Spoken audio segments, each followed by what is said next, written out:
J'ai eu de la peine à voir mon Jésus, mon roi, mon Jésus, mon roi. Cloué sur la croix là-bas, sur le mont du Golgotha. Et ce soldat qui transperça mon Jésus, mon roi, mon Jésus, mon roi. Évangile de Jésus-Christ selon saint Luc, chapitre 11, versets 15 à 26.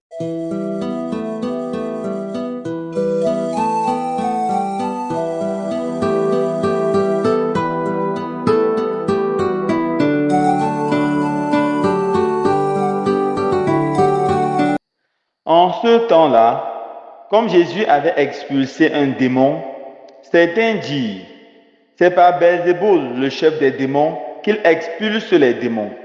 D'autres, pour le mettre à l'épreuve, cherchaient à obtenir de lui un signe venant du ciel. Jésus, connaissant leurs pensées, leur dit: tout royaume divisé contre lui-même devient désert. Ses maisons s'écroulent les unes sur les autres. Si Satan lui aussi est divisé contre lui-même, comment son royaume tiendra-t-il? Vous dites en effet que c'est par Belzéboul que j'expulse les démons. Mais si c'est par Belzéboul que moi, je les expulse, vos disciples, par qui les expulsent-ils? Dès lors, ils seront eux-mêmes vos juges. En revanche, si c'est par le doigt de Dieu que j'expulse les démons, c'est donc que le règne de Dieu est venu jusqu'à vous.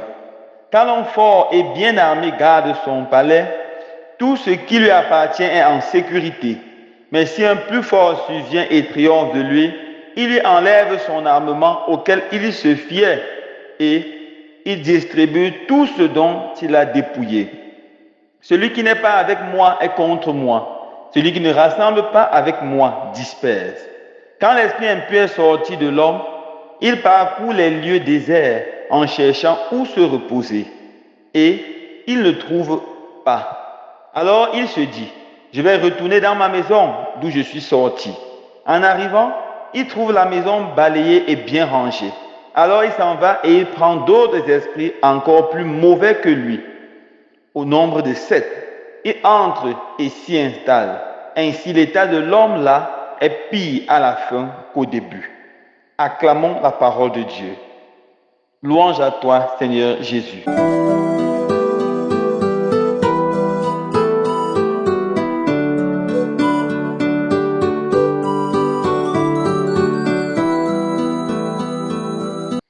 Frères et sœurs bien-aimés, dans l'évangile de ce jour, Jésus aborde un certain nombre de points très importants pour nous. Tout commence par un exorcisme. Jésus expulse un démon qui rend un pauvre homme sourd et muet. Avec la puissance de Jésus, tout le monde voit que le pauvre homme peut maintenant entendre et parler. Pendant que la foule est dans l'admiration, les scribes et les pharisiens, qui sont de mauvaise foi, commencent à critiquer Jésus et à dire que c'est par Belzébuth, le chef des démons, qu'il a opéré ces miracles. Je voudrais qu'on s'arrête tout d'abord sur la mauvaise foi. La mauvaise foi consiste à voir quelque chose clairement et à faire semblant de ne pas voir ou à déformer une vérité. C'est de voir qu'un vêtement est blanc et de dire à tous les hommes que ce vêtement blanc est noir ou qu'un vêtement rouge est vert. C'est ça la mauvaise foi des pharisiens. Ils sont conscients que Jésus a fait un miracle et c'est incontestable. Mais à cause de la haine qu'ils ont pour Jésus, ils ne peuvent pas accepter publiquement que Jésus a fait quelque chose de bien.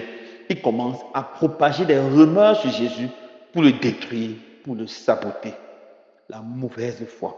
Et c'est seulement à cause de la mauvaise foi que les pharisiens et les scribes se condamnent. Frères et sœurs bien-aimés, dans la société d'aujourd'hui, on voit beaucoup de personnes animées de mauvaise foi. Ils ne sont pas capables de reconnaître le bien que leur prochain fait ou le bien que le Seigneur fait à travers leur prochain. Ils s'irritent, ils propagent des nouvelles, des rumeurs pour détruire, saboter, calomnier les personnes. C'est ça la mauvaise foi. On voit ces mauvaises foi à tous les niveaux de la société. D'abord dans nos familles. Celui qu'on n'aime pas est prospère et pose une bonne action. on se sent mal à l'aise. On dit oui, il a fait, c'est bien, mais, et on cherche tous les mais du monde pour détruire, saboter cette personne. On voit cela aussi dans le monde politique, où certains hommes politiques sont reconnus pour leur excellence, pour leur bonne habitude, leur bonne attitude, leur bonne capacité à gérer certains dossiers. Et on dit oui, mais, parce qu'on n'a pas le courage d'avouer que ces personnes ont été intègres et que leur intégrité nous appelle, nous aussi, à l'intégrité. Nous devons apprendre à faire preuve de bonne foi. L'une des choses qui me gêne de plus quand je regarde les plateaux de télévision, c'est parce que je vois tellement d'hommes respectables qui sont animés de mauvaise foi. Sur les plateaux de télévision, en monovision, il n'existe pas à mentir pour saboter l'autre. Il n'existe pas à payer la population à dire que le noir est blanc et que le blanc est noir. Ce sont les hommes de mauvaise foi. Ils rendront compte un jour à Dieu pour cette mauvaise foi. Deuxième chose importante, Jésus montre le drame de la division. C'est la division qui conduit à la destruction de tout royaume, à la destruction de toute personne, ou mieux encore à la destruction de tout groupe de personnes. Je me rappelle cette histoire assez sympathique que j'avais lu quelque part il y a quelque temps dans un livre de fables. Un lion voyait 3 buffles qui étaient des grands amis. Il voulait dévorer ces buffles, mais il savait qu'il ne pouvait pas les approcher parce qu'ils étaient de très bons amis et toujours ensemble. Il savait que les buffles devaient le détruire. Il ne pouvait pas s'approcher d'eux. Alors il s'est mis à réfléchir, comment je fais pour qu'ils se divisent, pour que chacun va de son côté et je puisse attaquer. Alors le lion a commencé à propager des fausses rumeurs, disant que l'un a insulté l'autre, a calomnié, a saboté l'autre. C'est comme ça qu'ils ont écouté ces rumeurs, ils ont commencé à se détester. Chacun marchait de son côté. C'est ça que le lion a pu les dévorer l'une après l'autre. Mes frères et sœurs bien-aimés, faisons attention à la division. Faisons attention aux rumeurs que nous écoutons sur les autres, sur nos frères, nos sœurs, nos amis, nos collègues de service, nos patrons, nos employés. Faisons attention. Le plus souvent, les rumeurs sont propagées par des personnes mauvaises, sataniques et diaboliques, tapissées dans l'ombre, qui veulent nous détruire, totalement, comme ce lion. Faisons attention. Lorsque nous écoutons ce que quelqu'un a dit sur nous, faisons preuve de retenue et de discernement. Première chose, posons la question, est-ce que c'est vrai? Est-ce que c'est vrai? Deuxième chose, ayons le courage de voir la personne et de dire, j'ai appris telle ou telle autre chose, est-ce que c'est vrai? Si nous utilisons cette démarche, je vous assure mes frères et sœurs, nous allons vaincre et détruire beaucoup de divisions parmi nous et nous allons tenir debout. Dernière chose, la méthodologie du diable lorsqu'il sort d'une personne. Jésus nous dit, lorsque le diable est expulsé d'un être humain, il va dans les lieux arides et il est mal à l'aise. Il veut absolument retourner sur son ancienne victime. Et quand la maison est nettoyée, bien rangée, il va chercher 7 démons pires que lui et il vient compliquer davantage la situation de la personne. De telle sorte qu'à la fin, la situation est pire qu'au début. Ça, c'est un appel à la vigilance. Jésus nous dit à sa façon de faire attention.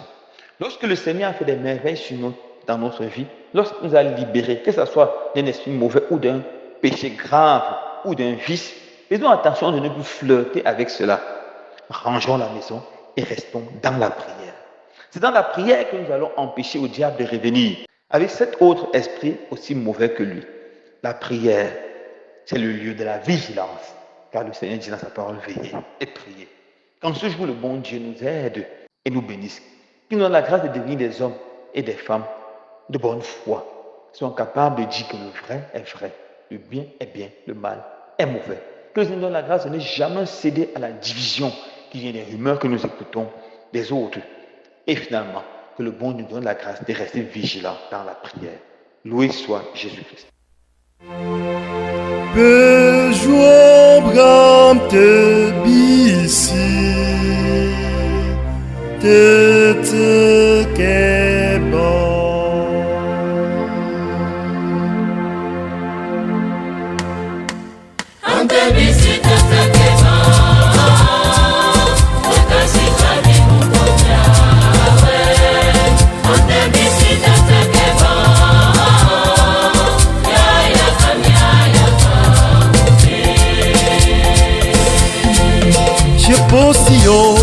Pour le truc est bon, si t'as tu as ouais pieds c'est les pieds rampés. je posion, vieux dame gâteau, comme cuite zo, cuit haram de ne you me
te bisi watu Yesu Kristo te te bon.